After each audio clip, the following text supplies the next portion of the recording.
آخر میں اس انعامی اجلاس کی، انعامی مقابلے کی جو شخصیت صدارت کر رہی تھی، آج ہمارے درمیان تشریف فرما ہے. اللہ تعالیٰ ان کو جزائے خیر دے اور آپ کا سایہ امت پر تعبیر قائم رکھے. حضرت فقہ و فتاوی میں اور اسی طرح مسلم آئینی قانون کو سلجھانے میں بڑی مہارت رکھتے ہیں، اور حضرت محتاج تعارف نہیں ہے. دملہ میں دارالقضاء کا کام کرتے ہیں اور اسی طرح ہفتہ میں 0 مائل کی جامع مسجد میں خدمات بھی انجام دیتے ہیں. جو لوگ وہاں جاتے ہیں یا جن کو معلوم ہے وہ حضرت کو جانتے ہیں اور پہچانتے ہیں. بہرحال میں اخیر میں بڑے ہی ادب و احترام کے ساتھ صدر جلسہ حضرت مولانا یوسف صاحب قاسمی دامت برکاتہم صدر المدرسین و نائب قاضی مدرسہ محمود العلوم دملہ سے درخواست کرتے ہیں کہ حضرت اپنے قیمتی آراء و افکار سے ہم سامعین کو نوازے. انشاءاللہ حضرت کے بعد انعامات کی تقسیم ہوگی، اس کے بعد چند باتیں ہوں گی اور انشاءاللہ دعا پر اس جلسے کا اختتام.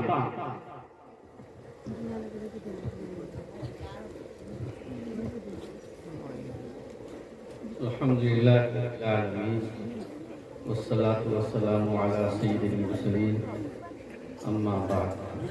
اعوذ باللہ من الشیطان الرجیم، بسم اللہ الرحمن الرحیم.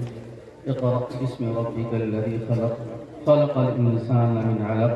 اقرأ وربک الاکرم الذی علم بالقلم، علم الانسان ما لم يعلم. صدق اللہ العظیم. اللہ کا بڑا فضل اور کا احسان ہے کہ ہم سب علم کی نسبت سے یہاں جمع ہوئے. اسراحہ کی اس بستی میں بارہا میرا آنا ہوا اور اس گاؤں کے لوگوں سے الحمدللہ تعلق بھی ہے، ان کے روبرو بھی میں ہوا ہوں. خواتین سے ایک مرتبہ میرا خطاب بھی ہوا تھا، لیکن روبرو ہونے کا موقع نہیں ملا. نہ انہوں نے مجھ کو دیکھا تھا نہ میں نے ان کی طرف دیکھا. لیکن آج میں بے بھرم ہو گیا، مجھ کو انہوں نے دیکھ لیا. بہرحال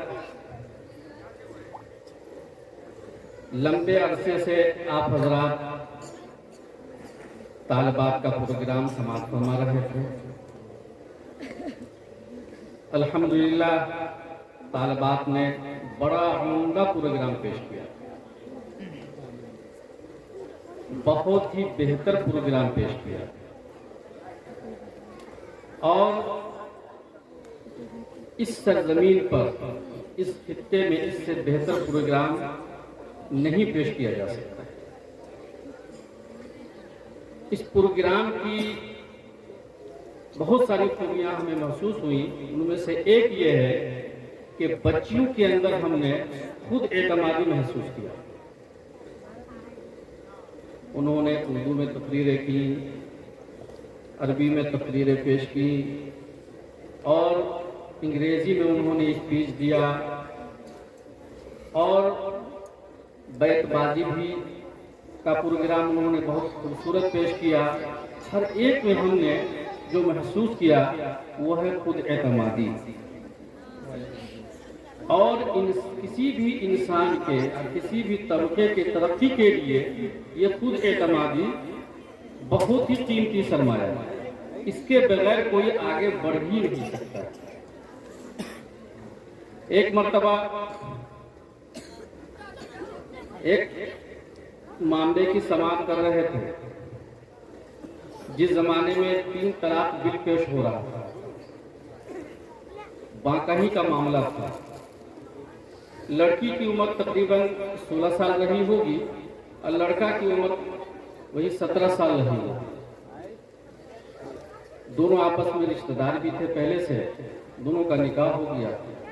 لڑکا دلی چلا گیا، وہیں سے اس نے خون کے اوپر ایک طلاق دیا. طلاق دینے کے بعد گھر پہنچا. رجوع کر لیا اس نے. اگر کوئی ایک طلاق دیتا ہے صریح طلاق تو اس کے بعد رجوع کر سکتا ہے. نکاح کی بھی ضرورت نہیں اور کسی تقریب کی بھی ضرورت نہیں. پھر وہ چند دنوں رہ کر گھر پر پھر چلا گیا. تقریباً 1-2 مہینے کے بعد پھر اس نے دوسری طلاق دے دی. پھر طلاق دے کر پھر گھر پہنچ گیا. پھر 2-3 مہینہ ساتھ رہا پھر چلا گیا دلی. عجیب لڑکا تھا. وہاں سے جا کر 2-3 مہینے کے بعد پھر تیسری طلاق دے دیا. پھر وہاں سے آیا تو ہمارے سامنے پیش ہوا اور مودی جی وہ 3 طلاق بل پیش کر رہے تھے. ابھی پاس نہیں ہوا تھا. پورے ہندوستان میں عورتوں کی طرف سے احتجاج چل رہا تھا کہ 3 طلاق بل پیش نہ کیا جائے. اگر پیش ہو تو پاس نہ کیا جائے. تو ہم کو غصہ آیا. ظاہر بات ہے کہ غصہ نہیں چاہیے تھا. ہم نے کہا اس لڑکے کو کہ تم کو تو مودی کے حوالے ہی کرنے کی ضرورت ہے. اس کے بغیر تم سدھرو گے نہیں. اور لڑکی کو ہم نے کہا کہ اس کو مودی کے حوالے کر دو, وہی ٹھیک سے اس کو سمجھائے گا. ہم لوگ اس کو نہیں سمجھا سکتے, وہی اس کو ٹھیک سے سمجھائے گا. اس لڑکی نے کہا کہ 30,000 کورٹ میں کیس چل رہا ہے. ہم نے کہا کہ تم کو اچھا ہوا کہ پہنچ گئی اس کو سمجھانے کے لیے. 30,000 کورٹ میں اس کا کیس چل رہا تھا. وہاں وہ لڑکا پیش بھی ہوا. جج نے 3 مہینے کے لیے موقع اس کو فراہم کیا کہ تم یہ سوچ کر کے آ کر بتاؤ کہ رشتہ کو باقی رکھنا ہے یا ختم کرنا ہے. جب یہ جج نے اس کو 3 مہینے کا موقع دیا تب وہ آیا. تو ہم تو سوچے کہ پتہ نہیں یہ کیا ہوگا. اس کے بعد ہم نے کہا کہ دیکھو جی, اب تمہارے پاس 2 راستے ہیں.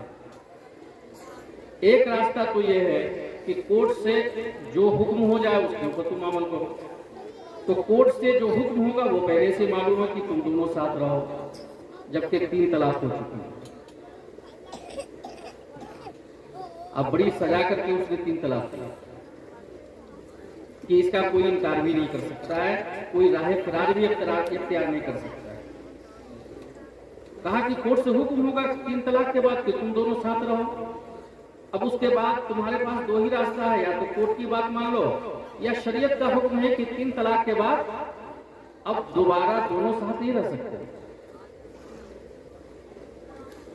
تو لڑکی بہت ہی معصوم تھی, دبلی پتلی تھی اور عمر بھی اس کی بہت ہی تھوڑی تھی.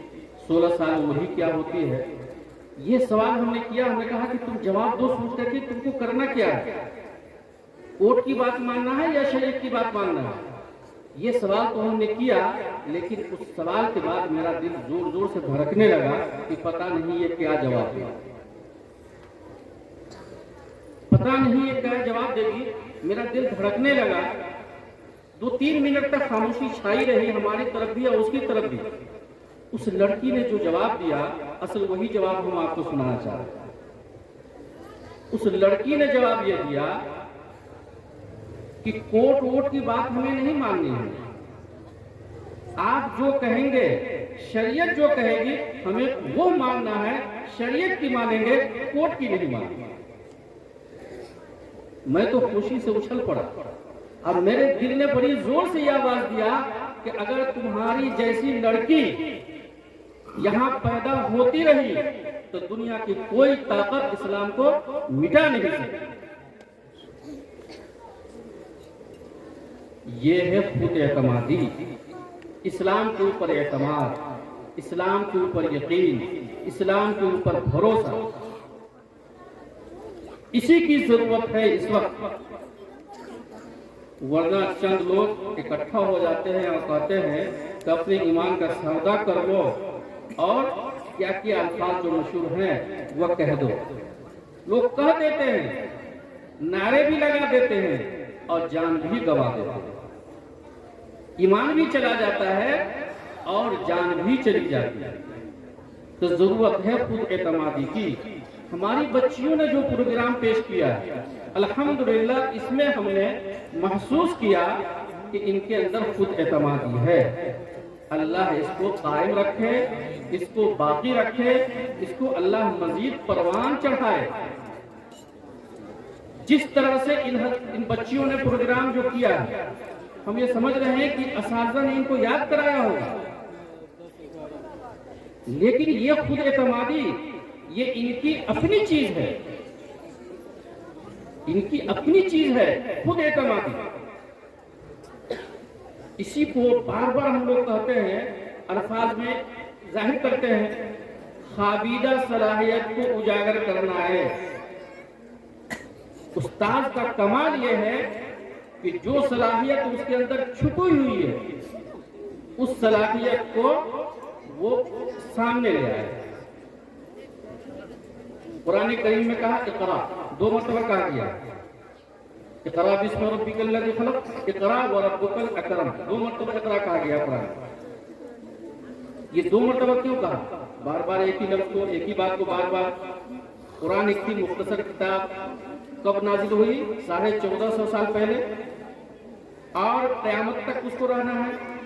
اتنے لمبے عرصے کے لیے اتنی مختصر کتاب آئی اور اس میں 2 مرتبہ یہ لفظ آ رہا ہے.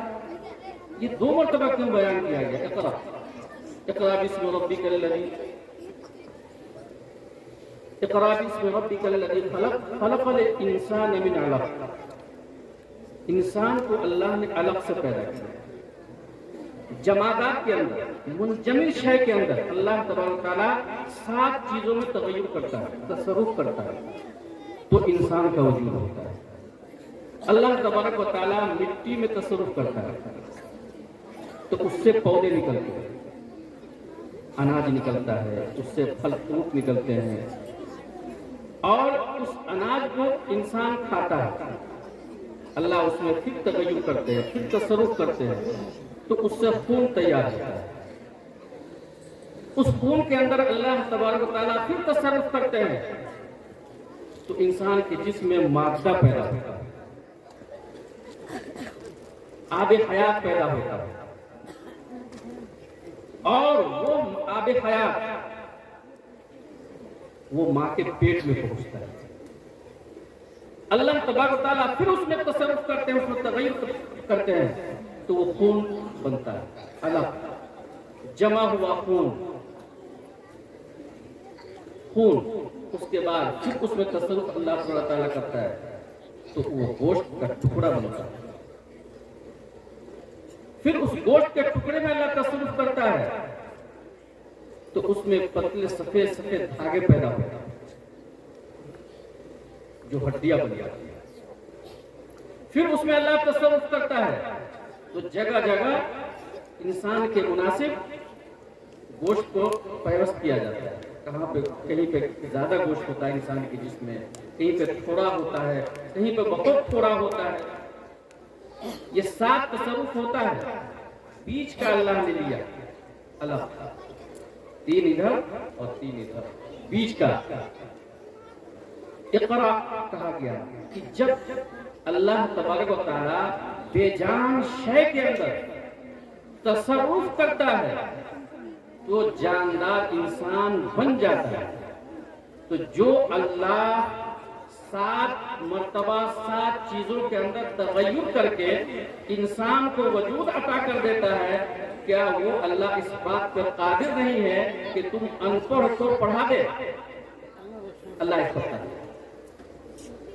جب حضرت جبرائیل علیہ السلام نے کہا اقرا تو آپ ہمارے نبی صلی اللہ علیہ وسلم نے کہا فرمایا ما انا بقاری، میں تو پڑھا نہیں، کیسے پڑھوں، کیسے پڑھ سکتا ہوں؟ حضرت جبرائیل علیہ السلام نے رسول اللہ صلی اللہ علیہ وسلم کو اپنے سینے سے چمٹا لیا، بہت زور سے دبایا، 3 مرتبہ تصرف کیا، 3 مرتبہ. جب 3 مرتبہ معانقہ ہوا، 3 مرتبہ یہ تصرف ہوا، تو اس تصرف کے بعد رسول اللہ صلی اللہ علیہ وسلم کے زبان مبارک میں جاری ہو گیا اور آپ یہ پڑھنے لگے اقرا بسم ربک الذی خلق، خلق الانسان من علق، اقرا وربک الاکرم. تو پہلا اقرا جو ہے وہ ناخوانہ کے لیے، پہلا اقرا کس کے لیے ہے؟